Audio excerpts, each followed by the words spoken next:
Saudações a todos os alunos do curso de licenciatura em Química EAD. Sejam todos muito bem-vindos a mais uma videoaula da disciplina de Meio Ambiente e Educação. Na videoaula de hoje, nós continuaremos falando um pouquinho mais sobre energia. Isso porque hoje nós falaremos sobre os combustíveis fósseis, que na verdade são constituídos por depósitos naturais de petróleo, gás natural e carvão. Esses combustíveis fósseis são considerados fontes de energia não renovável, uma vez que eles não conseguem ser repostos no meio ambiente a curto prazo.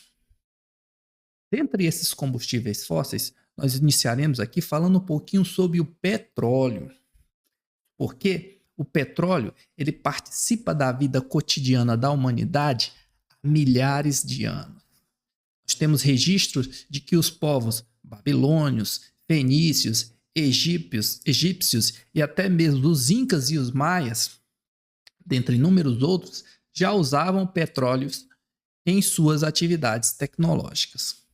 O petróleo que estes povos usavam, no entanto, era retirado de afloramentos naturais. Porém, a era de ouro do petróleo se inicia no século XIX, quando iniciou-se a produção de querosene de iluminação a partir do petróleo, em substituição ao querosene que era extraído do carvão e do óleo de baleia. No Brasil, neste mesmo período, ou seja, no século XIX, o Marquês de Olinda assinou o decreto número 2266, que conferia a José Barros Pimentel o direito de extrair o material betuminoso usado na fabricação de querosene na então província da Bahia. Outro marco importante ocorreu em 1953, quando Getúlio Vargas instituiu o monopólio estatal do petróleo e fundou a Petrobras, iniciando então as pesquisas com petróleo nacional. Na década de 1960, foi descoberta a primeira reserva em mar no campo de Guaricema, em Sergipe, e que deu início à exploração offshore no Brasil. Já na década de 1970, foi descoberto o Campo da Garoupa, na bacia petrolífera de Campos, que fica no Rio de Janeiro, quando os campos de petróleo do Recôncavo Baiano já estavam na sua maturidade. No ano de 2007, então, foi descoberto um novo reservatório de petróleo denominado pré-sal. Esse reservatório de petróleo ele está a cerca de 7.000 metros de profundidade e se estende ao longo da costa brasileira de São Paulo ao Espírito Santo. E nós temos então uma representação esquemática do petróleo que é extraído no pré-sal. O petróleo então desses reservatórios de pré-sal, ele apresenta excelente estado de conservação, pois é formado por petróleo não degradado por bactérias e, portanto, classificado como petróleo leve. Hoje, o pré-sal, para vocês terem uma ideia, responde por mais da metade do petróleo produzido no Brasil. E uma estimativa da empresa de pesquisa energética, a EPE, projeta que ele representará cerca de 74% da produção nacional até 2026, como vocês podem visualizar aqui na imagem ao lado. Mas de onde vem essa palavra, né? O que significa a palavra petróleo? Pois bem, a palavra petróleo tem origem do latim e ela significa petra mais oleum, ou seja, óleo de pedra. O petróleo, ele consiste de uma distribuição de moléculas com estruturas químicas e massas molares diferentes. Os principais componentes do petróleo são os hidrocarbonetos, ou seja, compostos formados apenas por carbono e hidrogênio. De acordo com a estrutura, esses hidrocarbonetos, eles podem ser classificados em hidrocarbonetos saturados, as parafinas, que podem ser normais ou N-parafinas, podem ser ramificadas e também podem ser cíclicas ou naftênicas. Já os hidrocarbonetos insaturados são as chamadas olefinas e se caracterizam pela formação dessa dupla ligação. Temos também os hidrocarbonetos aromáticos, os arenos, que contêm um núcleo aromático com ligações pi deslocalizadas. Contudo, outros elementos químicos também podem aparecer na composição do petróleo, na forma de compostos orgânicos, sendo os mais comuns o oxigênio, o nitrogênio e o enxofre. Os metais também podem estar presentes no petróleo, na forma de sais orgânicos. Nesse sentido, os principais grupos componentes do petróleo são determinados por uma análise chamada SARA, que representa as frações de hidrocarbonetos saturados, ou seja, o S, hidrocarbonetos aromáticos, o A, resinas, o R, e asfaltenos, o A. Dentre essas frações, os hidrocarbonetos saturados e parafinas são os principais formadores de depósitos. Em geral, existem 3 características principais na classificação do petróleo e que nós destacaremos a partir de agora. A primeira delas é o tipo de hidrocarboneto. E aí nós podemos ter o petróleo parafínico, quando ele tem mais de 75% de N-alcanos, apenas hidrogênios e carbonos com ligações simples. Temos também o petróleo parafínico naftênico, quando ele tem de 50% a 70% de N-alcanos e mais de 20% de cicloalcanos. São compostos formados por carbono e hidrogênio cíclico, mas sem a presença de dupla ligação.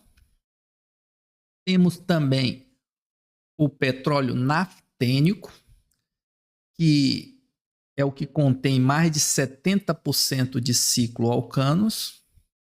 O petróleo aromático intermediário, com mais de 50% de hidrocarbonetos aromáticos, e aqui com ligação pi deslocalizada. E o petróleo aromático naftênico, com mais de 35% de hidrocarbonetos naftênicos. Por fim, nós temos o petróleo aromático asfáltico, quando ele tem mais de 35% de asfaltenos e resinas. Temos também como característica o teor de enxofre. E aí nós podemos ter o petróleo doce, quando ele possui menos de 0,5% de enxofre em sua massa. Temos também o petróleo semidoce ou semiazedo, quando ele possui um teor de enxofre na faixa de 0,5% a 2%. E o petróleo azedo ou ácido, que possui um teor de enxofre superior a 2%. Outra característica importante é a densidade, que é medida pelo grau API, da American Petroleum Institute, e é determinado como sendo esse grau API obtido a partir desta relação matemática, onde dr é a densidade relativa do petróleo medida a 60 graus Fahrenheit. Nessa tabela a seguir, nós temos então a classificação do grau API para os petróleos, em relação também à densidade em quilogramas por metros cúbicos. Por exemplo, o petróleo leve, que nós já havíamos mencionado anteriormente, que é característico do pré-sal, tem uma densidade em torno de 870 kg por metro cúbico e um grau API superior a 31,1. Já o petróleo médio tem uma densidade de 920 a 870 kg por metro cúbico e um grau API que vai de 22,3 a 31,1. O petróleo pesado tem uma densidade de 1.000 a 920 kg por metro cúbico e um grau API de 10 a 22,3. Por fim, o petróleo extra pesado tem uma densidade superior a 1.000 kg por metro cúbico e um grau API inferior a 10. A vantagem do uso do petróleo está no fato dele ser um combustível líquido, o que torna fácil o seu transporte. Isso promoveu o desenvolvimento de veículos movidos por combustíveis fósseis, tais como automóveis, aviões e barcos. Por outro lado, a combustão desse combustível ou desses combustíveis à base de petróleo no interior dos motores dos veículos libera para a atmosfera uma grande quantidade de poluentes gasosos, tais como diversos óxidos de nitrogênio, dióxido de carbono, monóxido de carbono e dióxido de enxofre. O detalhe é que durante o processo de extração, o petróleo pode também contaminar o solo ou os oceanos quando há derramamentos, causando enormes problemas para os ecossistemas, como vocês podem visualizar nessas imagens que representam derramamento de óleo e remediações para esse derramamento de petróleo. Um outro combustível que nós destacaremos nessa videoaula é o gás natural. Ele é um outro produto importante presente nos poços de petróleo, o óleo bruto na fase líquida e, como eu já adiantei para vocês, é chamado de gás natural.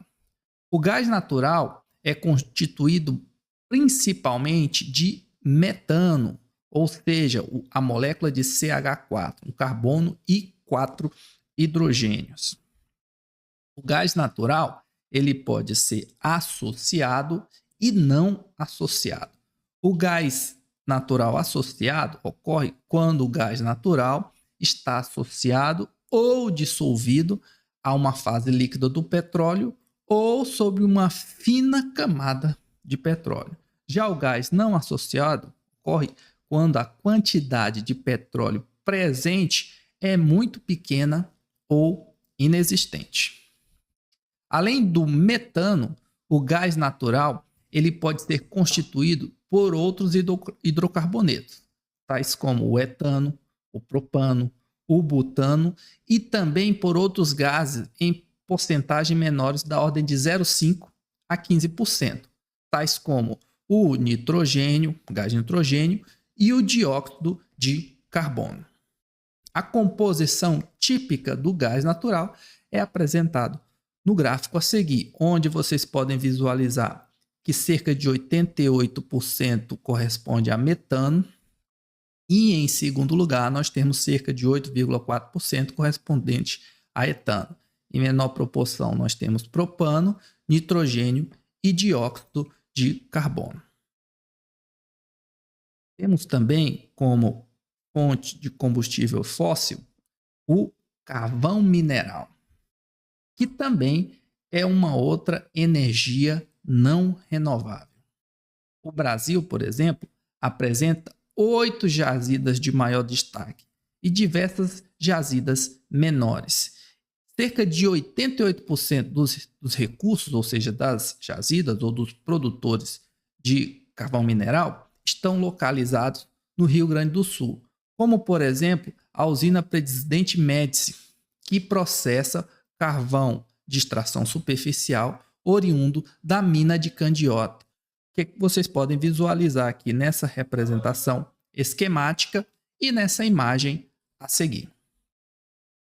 No Brasil, ele é principalmente utilizado em usinas geradoras de eletricidade, como as que a gente falou na aula anterior, as termoelétricas, onde ele é queimado, ou seja, o carvão mineral é queimado de forma eficiente e completa, assim como representado na figura a seguir. Esse carvão é queimado, gera calor, alimenta uma caldeira Essa pressão gerada na caldeira alimenta uma turbina que gera eletricidade a partir de um gerador elétrico. Os demais consumidores de carvão no Brasil são a indústria de cimento, a petroquímica, a indústria de papel e celulose, cerâmica e alimentos. No Brasil, todo o carvão metalúrgico para uso siderúrgico é importado desde 1991. Já o carvão energético é quase todo produzido no Brasil. As jazidas brasileiras possuem dimensões reduzidas, camadas carboníferas irregulares e pequena espessura e pouca continuidade lateral. Consequentemente, nós temos dificuldade de produzir carvão metalúrgico, em larga escala. E quais são então os impactos gerados pelo uso do carvão mineral? A sua extração pode causar diversos danos ao meio ambiente e à saúde humana, apesar das severas leis existentes no Brasil, por exemplo, e no mundo. Sua queima nas usinas termoelétricas promove a emissão de fuligem, dióxido de enxofre e dióxido de nitrogênio, que são os principais responsáveis, por exemplo, pela formação da chuva ácida, e de partículas de aerossol, que desempenham um papel importantíssimo na desregulação do clima global, além de causar impacto aos seres vivos. Como exemplo, nós temos aqui o efeito estufa, né? Uma das principais consequências do uso de combustíveis fósseis, ou seja, o CO2 emitido gera então o chamado efeito estufa, porque ele cria uma camada de CO2 em torno da Terra que impede que a energia refletida pelo Sol seja dispersa na Terra. Lembrando a aula anterior, nós mencionamos que o Sol, naquele balanço de energia, é o principal responsável pela emissão de energia para o nosso planeta e que boa parte dessa energia é refletida pelo solo, pela atmosfera e pelos oceanos. No entanto, uma parte dessa energia não consegue ser dispersada pela Terra justamente por conta desse efeito estufa, que aumenta então a temperatura média global e causa uma séria desregulagem do nosso clima. A queima então do carvão emite mais CO2 do que a queima do petróleo ou do gás natural. Isso porque ele gera mais, ele tem uma maior relação, uma menor relação de carbono e hidrogênio, e ele precisa de uma maior quantidade de material para gerar a mesma quantidade de energia. Então, dentre todos os combustíveis fósseis que nós destacamos aqui, o carvão mineral é o mais danoso. Bem, pessoal, na próxima aula nós continuaremos falando sobre energia, na parte 3, abordando a energia eólica e a energia nuclear. Desejo então a todos uma ótima semana e nos vemos aí na próxima videoaula. Até lá!